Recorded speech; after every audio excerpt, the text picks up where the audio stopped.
Hey guys, thanks for tuning in and watching this case study on a zero down landscaping business acquisition. I want to give a huge shout out to Forrest and Noble for providing immense value in this video. Make sure you guys like, comment, and subscribe, and we'll get into the content now. So we're going to be talking about our deal breakdown that we just acquired, Blue Ribbon Landscaping. It's out of Buford, Georgia. And some of the topics we're going to be discussing here is like how we found the deal, how we found our partners, how we structured the deal, and then how do we close in the deal, and then basically what does post-closing look like. So I'm going to pass it off to Noble here because he's the one that originated the deal. And he'll talk about, well, you can educate me on how you found the deal, Noble. Perfect. Perfect. Thank you, Phil. Thank you for setting this up.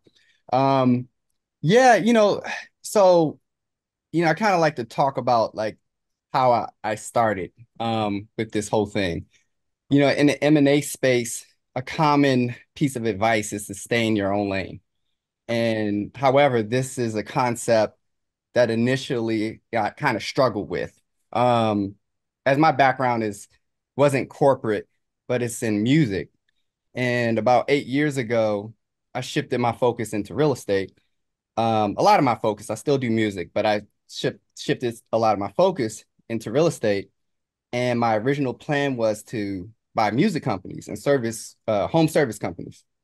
And even if uh, even if it was in my lane, I knew I needed partners. I need to employ people to complement my weaknesses. So when I got into M&A, that was my first thought process, right? But first, it took some time to discover what my strengths were. And this reflection led to a pivotal idea that changed my entire outlook. Instead of trying to figure out what business to buy, why not leverage the skills that I already had over 8 years in real estate? And, this included talking to people, negotiating, building relationships, and partnering with those who have strengths and kind of that balance my weaknesses and vice versa, right?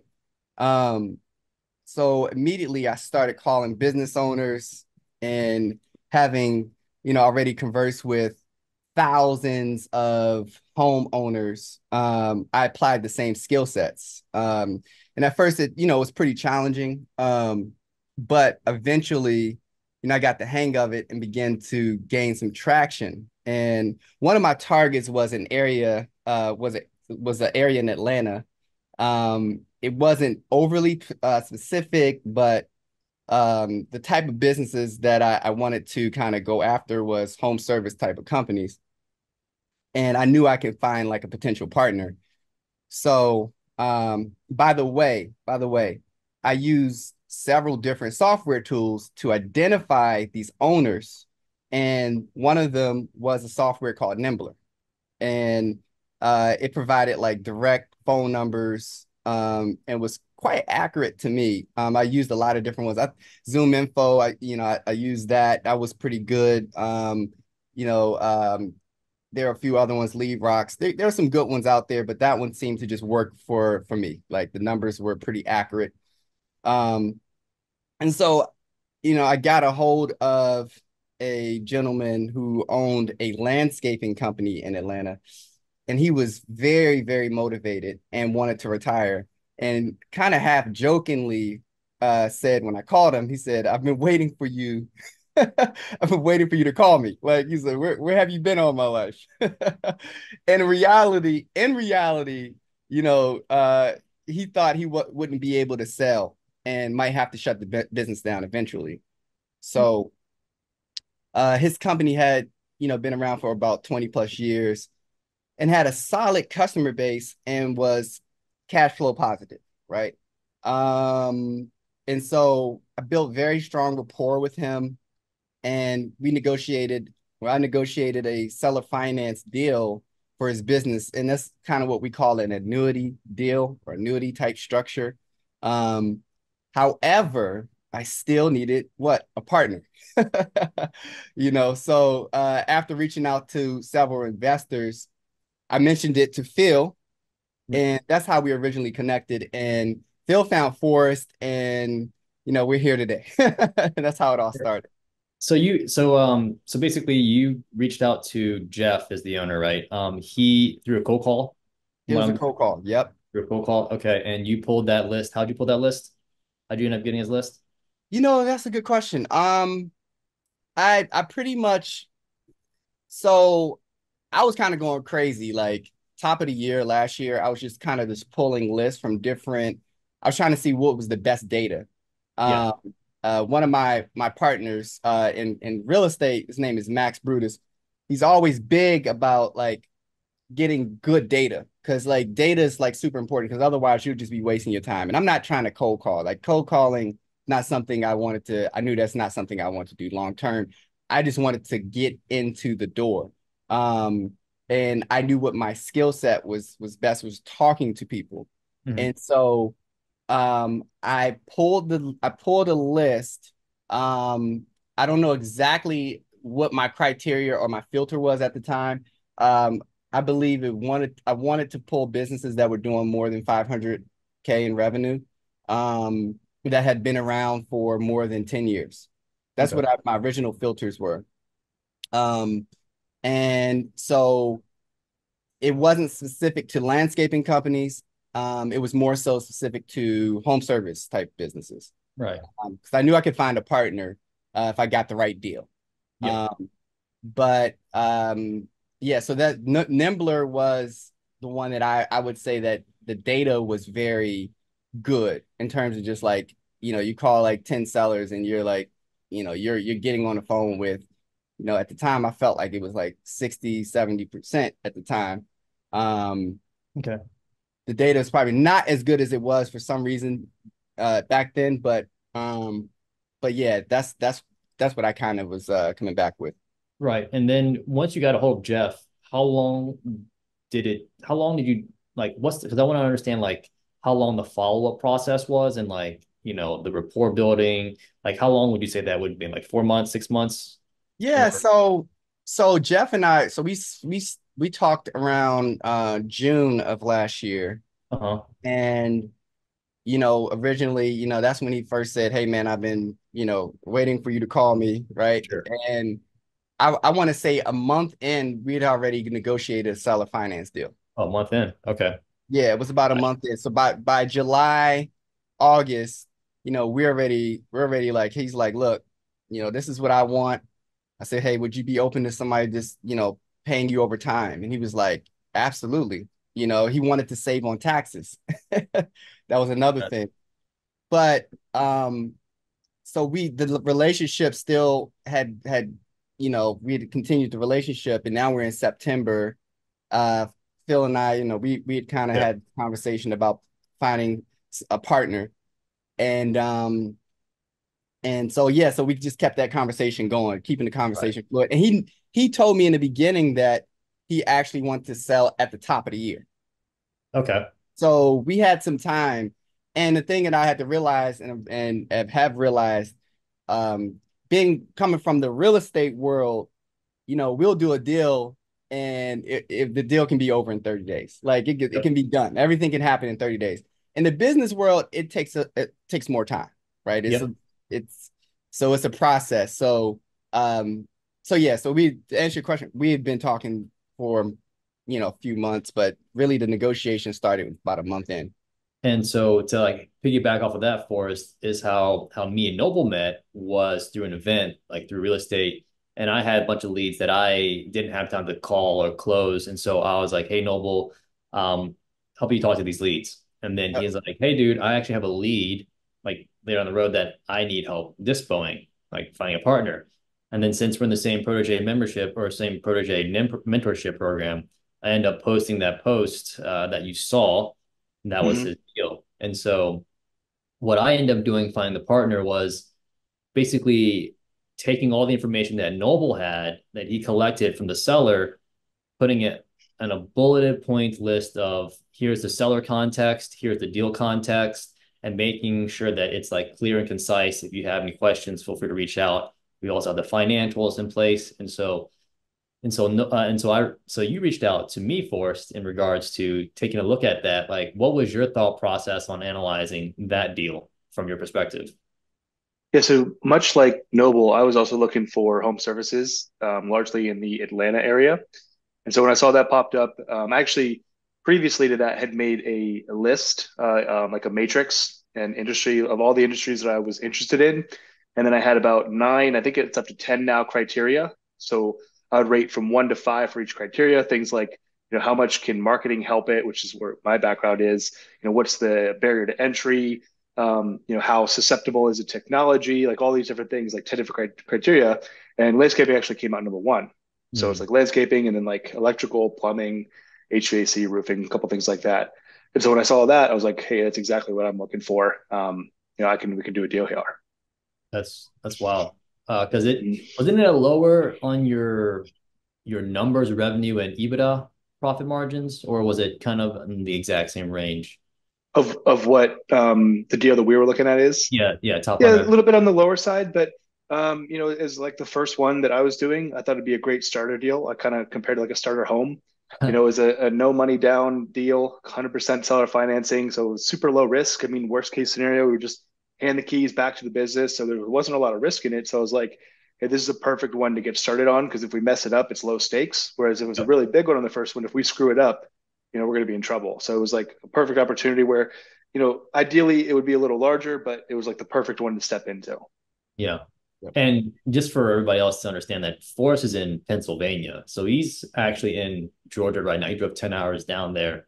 And so when me and Noble were talking about partnering with Forrest, we were a little unsure of Forrest because, we haven't really, I had conversation with them before, but like, we're trying to feel Forrest out, like see how he was. And so it's just funny because during our negotiations of like, equity split and finder's fee and all that stuff. We just wanted to kind of work with Forrest and basically have fair terms and conditions on how Mm-hmm. and roles and responsibilities for each member involved. And so we end up coming up with Forrest is basically the operator of the business, right? And you can speak upon that. But Noble and I, our skill set is to generate the leads and grow the company through acquisitions and mergers, right? So, Forrest, your role in the business is what? So operations right now, I usually like to do like a technical partner, and I try to focus more on like the business systems and like integration and marketing side. But Yeah, since I have a direct experience in landscaping with this one, I felt comfortable on it. The owner still wants to stay pretty involved, a day or two a week, pretty much indefinitely. So with those two in place, I thought, all right, this is something where I can step in and kind of be the main guy for this, and we'll hire a general manager at some point. So I'm working on, building. They didn't have a website when we took over. They didn't even have a Google My Business listing. So I've been working on getting that. All the customer data is just in his head. All the billing is in his head. So we've been really working on extracting that from his head and putting it into a systemized approach where when we add people on, it's not him communicating one to one for everything. With the network effect, every time you add a node to the network, you got to talk to that person individually. So it's all about getting it digitized and be able to work as a team. yeah, most definitely for sure. And the other part of partnering that can be very scary because you're entering a marriage, basically, as far as business is concerned, is that we never had any prior, workings with either one of us, and so. I think Forrest driving down from Pennsylvania to Atlanta was an awesome kind of situation where Noble and I can kind of jump in the car and do a 10-hour ride all the way down to Georgia. Yeah. You want to talk about a good way to get to know someone? Yeah, On New yeah. Year's Day, right? Yeah. And Even funny broke down along the way. exactly. I was gonna go into that. So we actually broke down. You can tell the story for us if you want, and more than huff. Mm. Yeah. Yeah, well, we were driving down and just kind of trying to unfamiliar territory, and I almost missed an exit. And I guess I took it a little too late and Yeah. hit a curb a little hard with the tire, and it went out. And Yeah. so it's New Year's Day, mind you. So it's like not like a lot of places are open, and we were hoping just to find something to get it back on the road. And an hour or two later, we were able to keep going, but it ended up being a long day. I think we Yeah. got in like around 1 a.m. Yeah, we did. But if it does taught me anything, Forrest is definitely a fast and furious driver. So he loves going fast. Right. Just like the business. Yeah, yeah. All right, cool. So, and then we also, since Forrest also part of partnering, he actually also had a fractional, partial CFO that joined his team too, is right. So that actually helped a lot with the business. And so, he's what, based on your previous mentorship program, like how'd you end up meeting Ben? Yeah, he was what I call my profit coach. So coaches on a lot of it is like numbers, so profitability, margins, but also business in general, mindset. Following goals. I mean, you guys have seen him on the calls. He's really good about that, kind of clarifying and keeping you on track. And I worked with him for 18 months on the agency and had a great relationship there. He was looking to do what we're doing, and we said, hey, let's just go from clientee relationship to like partners and go full into this. And so we ended it with a marketing agency, and now we work together on this side. But it's really nice to have him in there because he's seen a lot of businesses. He's coached some pretty big businesses, and he just knows what the numbers should be and where we should be like targeted to. So it's good to have that. Because I mean, I think we're all pretty decent with numbers, but that's like his main thing. Yeah. So it's good to have him to be able, like, he's setting up our accounting and our bookkeeping and all that, so that we don't have to worry about it. Yeah, the stuff that we don't want to do, that I don't want to do for sure, Mhm. at least. Right. So Yeah. that's the And power it's of network. important. It's Yeah, it's profit. definitely That's what it's all for. important. Yeah. Okay, so let's jump into the next topic here. How do we structure the deal? So Noble, how did you end up structuring the deal with Jeff initially? I know you said seller financing, monthly payments, but what is the actual numbers look like when you first talked to him about that, if you remember? Yeah, so when I first talked to him, I first asked him, what do you need? And he pretty much told me, he said, look, um, he said, I need, 250,000. I think that would just make me, that would make me happy.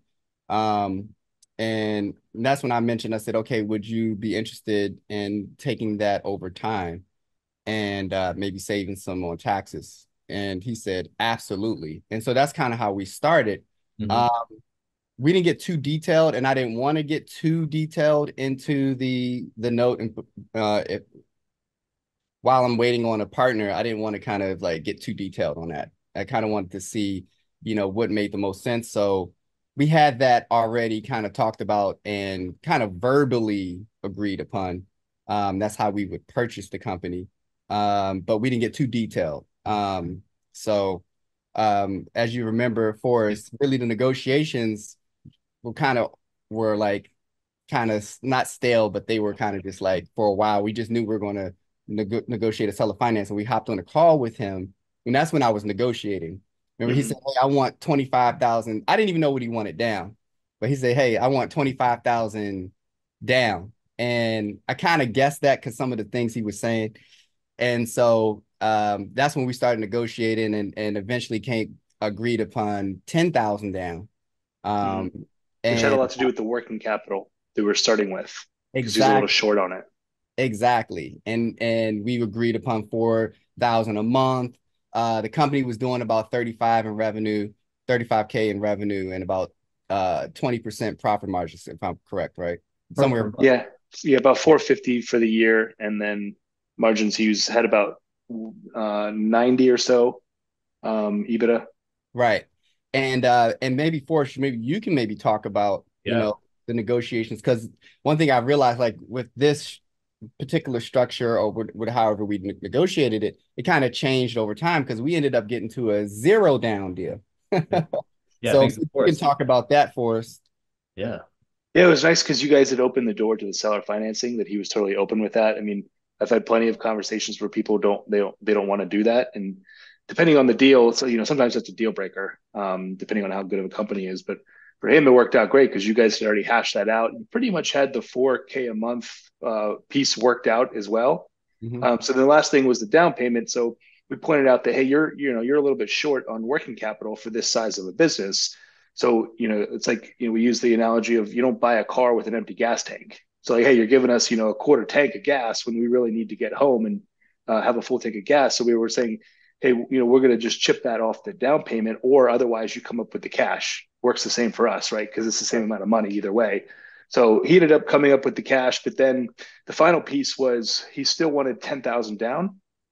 But when I flew out to meet him on the due diligence trip, the first time to meet him at his kitchen table, we're sitting there and he told me that he wants to keep this piece of equipment. It's like a Takeuchi mini excavator. And he wanted to keep it because he wants to use it on a property he's working on.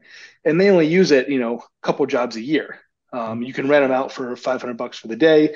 And so he's like, hey, why don't I just rent it out to you? I'll keep it. He owes 14,000 on it, but it's worth about 34. So we got a 20K difference. So I was like, all right, why don't we take 20 from the front, or 10 from the front and 10 from the back? So the 10 from the front wipes out the 10K down payment, and 10 from the back just means we pull the duration of the loan a little bit shorter. So it ended up being 57.5 months for the duration of the loan. So that way that's how we ended up with the zero down. This is just to split that 20K reduction in price for him keeping that piece of equipment, because that comes with the business. And then, so that's how we wiped out that 10K down. So now we are actually buying the business for what, 240 now? 230. 230. Gotcha. 230 is what we bought it for, yeah. So we have a total reduction of like basically $30,000 of like from 250 as this purchase price, and then 10K down. So we have so you did all that during the first negotiation or the due diligence period with Jeff, right? Yep, exactly. Yeah, we went out there to meet with him and just seeing what he wanted to do. And he was very amenable. I mean, he might have even been the one who tossed out the 10K down. Oh, wow. That's crazy, dude. That's but when I heard that first, I was like, dude, holy shit. Did Forces get a free business for us?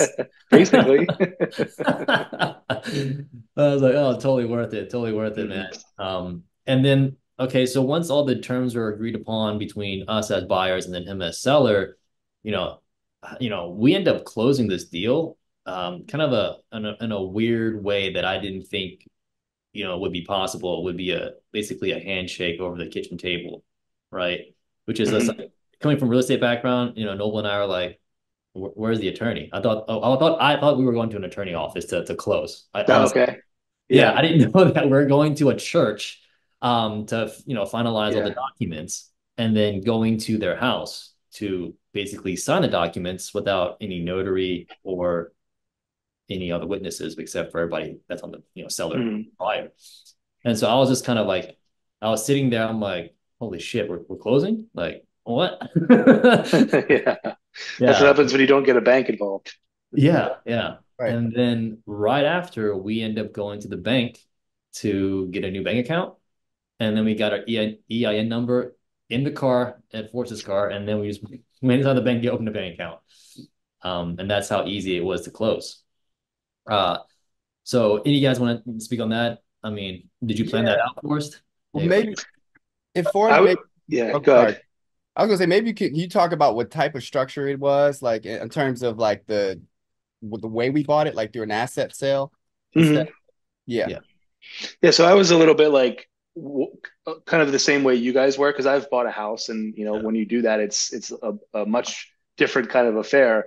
So, but I talked to my attorney, and he's like, yeah, man, it's a zero money down seller finance deal. So there's not much to it. Like, it's just, there's not a lot to it. You just make sure you do these 5 things. He gave me a checklist. So make sure you do the operating agreement, make sure you transfer the title of the equipment, make sure you sign the purchase agreement, and then get a non-compete signed from him. He's like, if you get that, then you're good to go. There's not much to it.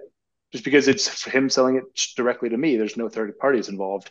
So I just made sure I had the purchase agreement drafted up. We had our operating agreement set for the bank account and how we're going to run it. And then once we had those items, we just signed them, as you guys saw, kind of messily signed them at the kitchen table. His wife was making copies, brought it out for us. We just signed each piece. And I don't think there ended up being, we did have to make one adjustment. So we reprinted it. But it's super simple. It's not much to it. Just, we're both agreeing he's heavily incentivized for it to work, right? Because if it doesn't work, he doesn't get paid. So when you do it that way, it really makes it pretty easy. It's straightforward because no one can really get screwed. Like, we both want it to work. Yeah. Oh, and as far as the sale, we did a asset sale. So it made sense. I asked him which one he preferred, and he said it didn't really make a difference to him. So we did asset sale just because we get to depreciate his equipment. Yep. And the only thing we lost was the 25-year-old bank account, but we're not planning to loan or to borrow any money, so it didn't really matter. It made more sense on a tax perspective to do an asset and just keep it clean. He didn't have any issues like legality or people coming from him, but if it's all the same, then we might as well just start fresh and not have to worry about any outstanding stuff. Yeah. So go ahead, Noah. What were your thoughts on that? No, I thought my thoughts on that was it was a great idea because for one of the things we did have to do is we kept the name, but Forrest, you came up with a great kind of add on to the name because you couldn't keep the exact name, right? Can you talk about that a little bit? And we maybe can talk about how, what our goals are in terms of acquisition on top of that. But yeah, can you talk a little bit about that? Yeah, so I tried to, when I went to file, so mind you, we're closing in. We have this all scheduled for January 2nd to go in, and it's like the week between Christmas and New Year's, and I'm trying to get this LLC started. And I filed it the first time and it got rejected because it was the same name. So then I just figured, hey, we're going to keep growing. We're going to get some tree service at one point. So I just added Blue Ribbon Landscaping and Tree Service as the name. So that one luckily went through. And then I had to pay an extra $250 to get it expedited. And it came in like 2 days before we were supposed to close. And like New Year's Eve or the day before New Year's Eve, it came through. Yeah. Yeah. So then you said immediately, hey guys, we need to get some tree service companies. Exactly. Yeah. We got to live up to the name. Yeah, right. But that's the goal. Like, this is a small company, obviously our goal is to grow through acquisition and buying other companies to roll up into this company or bolt on to this company. And I think that, it being a landscaping company, but also tree service also opens us up and pretty much in the home service space. So yeah, that's pretty much, what my thoughts are in terms of us, kind of continuing and our thought process was, to grow the business. Yeah. I think we can all agree that this deal as it stands alone is probably not really something we'd really pursue. Like, if we weren't going to grow it a lot, but with the ability for you guys to find and identify and negotiate acquisitions, it gets really attractive because now we have a place to start from and you guys can add it on. And, imagine going from 1 or 2 clients here and there to, 50 clients at a time. Right. Yeah, exactly. And I think right now, like the last topic of the discussion here is like, what does post-closing look like? We only have this business for, I don't know, 4 weeks. Literally 4 weeks. We're on our 4th week right now. Like, how has the last 4 weeks been for all of us? Like, you can go ahead for us since you've been in the day-to-day operations. Yeah, I mean, a lot of it was getting the marketing assets going. Like I said, he didn't even have a Google My Business profile or a website or any of that stuff. So I've been having my team kind of put that stuff together, getting the logo finalized, ordering shirts for the team so they look like they're, professional. Hiring, we ran ads to get applicants. So I'm still trying to find a good potential foreman replacement to replace Jeff, the owner. I've already, just anyone in home services know it can be tough to find good people. So we've already gone through a few, but luckily, with marketing as one of our top skill sets, we can find people pretty easily just through marketing efforts. So that's a lot of that. I mean, today I spent 3 hours with Jeff trying to just get contact information for the customers. Like he had a QuickBooks account and I extracted it and it's, 1/3 filled out of people's addresses and their phone numbers. And so just going through line by line, what's this guy's number? Like he'll have weird names for things. The way he referenced it in his head makes no sense to me. So I had to ask him, all right, who's this person? Who's the contact person? What's the company that's represented? What's the property that's represented? Because you got 3 different objects there. And just, spending 3 hours this morning just trying to get accurate information on his maintenance customers. So just diving into nitty gritty. I mean, I've spent hours with him trying to say, like, all right, what's the next step for this? How do you do this piece? How do you bill for this? What is your billing? How's your estimate process? Just every little single process I had to go down and like learn it. And then we're going to codify it to systematize it. Yeah. That's a lot of work. Yeah. I mean, The cool thing is it's mostly one-time work, right? Yeah. So once we get the customer information, we don't have to do it again, or once we figure out a certain process, like how to do billing or estimates, we don't have to do it again. So it's an intensive 90 days or so, but after that, we get the systems in place, it should be a lot less, like 50% less. Gotcha. So that's what post-closing looks like for Forrest as the operator. For us as the acquisition side, for me, I can speak about, well, we're just basically generating a list that, Forrest's team has also kind of came up with, and we've been cold calling, we've been direct emailing, cold email in a sense. And we have about 2 to 3, I would say 3 people that are interested in potentially selling their landscaping supply business and tree serving company. So we actually have a appointment for Forrest that's booked on this Friday at 10:30 with the tree service that he's going to go talk to. So that could be another bolt-on acquisition. And then we're continuously looking to follow up with the other leads that we have in our CRM system in the general area. But I'll pass it over to you, Noble. What are your thoughts on that? Yeah, it's crazy. It's kind of interesting. So we're like coming from the real estate world, you have a lot of competition, right? When you're going after a certain list, there's a lot of competition. For me, I feel like it's somewhat of a blue ocean. When I reach out to these people, they've probably never been contacted before. Had a conversation with tree service company, and to be honest with you, he reminded me a lot of Jeff. And we have an appointment scheduled. We're getting financials from him. It's just one of those things where I think we're just using our skill set. And I'm seeing that there's a huge opportunity for what we're trying to do in the location that we're kind of going after. So we have some good things that are kind of starting to come up these past 4 weeks. And yeah, I just think that's pretty much, these past 4 weeks have been good because I thought it might take a little longer for us to kind of really, get some traction, but Right. it seems like we have some traction. Yeah. Yeah, I mean, to And we're gonna ramp piggyback it up. on, oh, go ahead.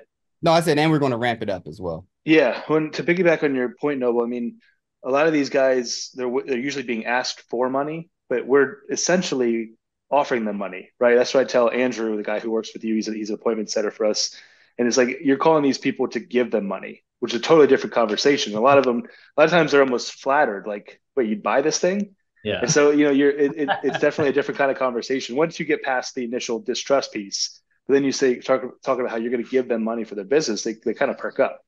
Yeah, Most absolutely. definitely. So Absolutely. like our goal for the first quarter is to get an LOI to either a landscaping company or a tree service company or even a landscaping supply company. So if anybody has any leads that are interested in potentially getting a referral, please let us know. We're looking into the Buford, Atlanta, outskirts of Atlanta area in that region. Yeah, Northeast. Yeah, Northeast, right. And as far as the post-closing, as far as operations is concerned, that's what Forrest does. Books, like revenue and all that stuff, we haven't had enough time in order for us to get the numbers over out to people, I'm assuming, especially us. Yeah, not to, we're finishing the changeover from Yeah. QuickBooks to Zero. Yeah, it's steady from what it was before. Yeah, perfect. So that's basically it, guys. That's all I got. And you guys have any closing topics, any closing statements for people that are gonna be watching? No? All right. Now you just got to do it, man. We didn't Yeah. really, this first time for a lot of us, we didn't really know what we are doing. Just do it and figure it out. Yeah. Yeah, most definitely. Well, that's it, man.